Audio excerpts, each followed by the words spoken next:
حضرت عیسیٰ علیہ السلام اور شاگرد۔ ایک دفعہ حضرت عیسیٰ علیہ السلام اپنے شاگرد کے ساتھ ایک سفر پر جا رہے تھے۔ راستے میں ایک جگہ آرام کی غرض سے رکے اور شاگرد سے پوچھا، تمہاری جیب میں کچھ ہے؟ شاگرد نے جواب دیا، جی میرے پاس 2 درہم ہیں۔ حضرت عیسیٰ علیہ السلام نے اپنی جیب سے 1 درہم نکال کر شاگرد کو دیا اور فرمایا، یہ 3 درہم ہو جائیں گے۔ قریب ہی آبادی ہے، تم وہاں سے 3 درہم کی روٹیاں لے آؤ۔ شاگرد چلا گیا اور راستے میں واپس آتے ہوئے سوچنے لگا، حضرت عیسیٰ علیہ السلام نے تو 1 درہم دیا تھا اور 2 درہم میرے تھے، جبکہ روٹیاں 3 ہیں۔ ان میں سے آدھی روٹیاں حضرت عیسیٰ علیہ السلام کھائیں گے اور آدھی روٹیاں مجھے ملیں گی، لہٰذا بہتر ہے کہ میں 1 روٹی پہلے ہی کھا لوں۔ چنانچہ اس نے راستے میں ہی 1 روٹی کھا لی اور باقی 2 روٹیاں لے کر حضرت عیسیٰ علیہ السلام کے پاس پہنچا۔ حضرت عیسیٰ علیہ السلام اور شاگرد نے جب کھانا کھا لیا تو حضرت عیسیٰ علیہ السلام نے شاگرد سے پوچھا کہ 3 درہم کی کتنی روٹیاں ملی تھی؟ شاگرد نے جواب دیا، اے اللہ کے نبی، 2 روٹیاں ملی تھی، 1 آپ نے کھائی اور 1 میں نے کھائی۔ حضرت عیسیٰ علیہ السلام خاموش ہو گئے۔ کچھ دیر بعد وہاں سے روانہ ہو گئے۔ راستے میں ایک دریا آیا۔ شاگرد نے حیران ہو کر پوچھا، اے اللہ کے نبی، ہم دریا عبور کیسے کریں گے، جبکہ یہاں تو کوئی کشتی بھی نظر نہیں آ رہی؟ حضرت عیسیٰ علیہ السلام نے فرمایا، گھبراؤ مت، میں آگے چلوں گا تو میرا دامن پکڑ کر پیچھے چلتے آنا، خدا نے چاہا تو ہم دریا پار کر لیں گے۔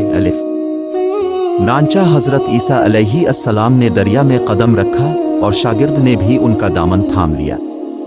اللہ کے حکم سے اپنے دریا اس طرح سے عبور کر لیا کہ اب کے پاؤں بھی گیلے نہ ہوئے۔ شاگرد نے دیکھ کر کہا، میری ہزاروں جانیں اب پر قربان ہوں، اب جیسا صاحبہ اعجاز نبی پہلے کبھی مابعوث ہی نہیں ہوا۔ حضرت عیسیٰ علیہ السلام نے فرمایا، یہ معجزہ دیکھ کر تیرے ایمان میں کچھ اضافہ ہوا؟ شاگرد نے جواب دیا، جی ہاں، میرا دل نور سے بھر گیا ہے۔ پھر حضرت عیسیٰ علیہ السلام نے فرمایا، اگر تمہارا دل نورانی ہو چکا ہے تو بتاؤ روٹیاں کتنی تھی؟ شاگرد نے جواب دیا، اے اللہ کے نبی، روٹیاں صرف 2 ہی تھی۔ پھر حضرت عیسیٰ وہاں سے آگے چل دیے۔ راستے میں ہرنوں کا ایک گول گزر رہا تھا۔ حضرت عیسیٰ علیہ السلام نے ایک ہرن کو اشارہ کیا تو وہ آپ کے پاس چلا آیا۔ اپنے اسے ذبح کر کے اس کا گوشت کھایا اور شاگرد کو بھی کھلایا۔ جب دونوں گوشت کھا چکے تو حضرت عیسیٰ علیہ السلام نے اس کی کھال پر ٹھوکر مار کر کہا کہ اللہ کے حکم سے زندہ ہو جا۔ ہرن زندہ ہو گیا اور واپس دوسرے ہرنوں سے جا ملا۔ شاگرد یہ معجزہ دیکھ کر حیران ہو گیا اور کہنے لگا، اللہ کا شکر ہے کہ جس نے مجھے اب جیسا نبی اور استاد عطا فرمایا۔ حضرت عیسیٰ علیہ السلام نے فرمایا، یہ معجزہ دیکھ کر تمہارے ایمان میں کچھ اضافہ ہوا؟ شاگرد نے کہا، اے اللہ کے نبی، میرا ایمان پہلے سے دگنا ہو چکا ہے۔ حضرت عیسیٰ علیہ السلام نے فرمایا، پھر بتاؤ روٹیاں کتنی تھی؟ شاگرد نے پھر وہی جواب دیا، اے اللہ کے نبی، روٹیاں بس 2 ہی تھی۔ عیسیٰ علیہ السلام پھر آگے کی جانب چل پڑے۔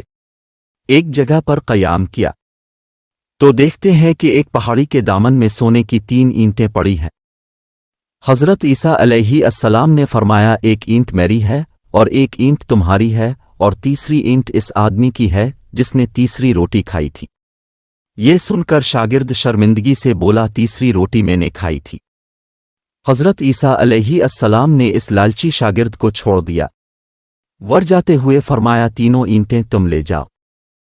اور یہ کہہ کر عیسیٰ علیہ السلام وہاں سے روانہ ہو گئے۔ اب لالچی شاگرد اینٹوں کے پاس بیٹھ کر یہ سوچنے لگا، انہیں کیسے گھر لے جایا جائے۔ اسی دوران کچھ ڈاکوؤں کا وہاں سے گزر ہوا۔ انہوں نے جب دیکھا کہ ایک شخص کے پاس سونے کی 3 اینٹیں ہیں تو انہوں نے اسے قتل کر دیا اور آپس میں کہنے لگے، ہے اینٹیں 3 ہیں اور ہم بھی 3 ہیں، لہذا ہر ایک شخص کے حصے میں 1 اینٹ آئے گی۔ اتفاق سے وہ تینوں ڈاکو بھی بھوکے تھے۔ انہوں نے ایک ساتھی کو پیسے دے کر کہا کہ شہر قریب ہی ہے، تم وہاں سے روٹیاں لے کر آؤ اور کھانا کھانے کے بعد ہم اپنا اپنا حصہ تقسیم کر لیں گے۔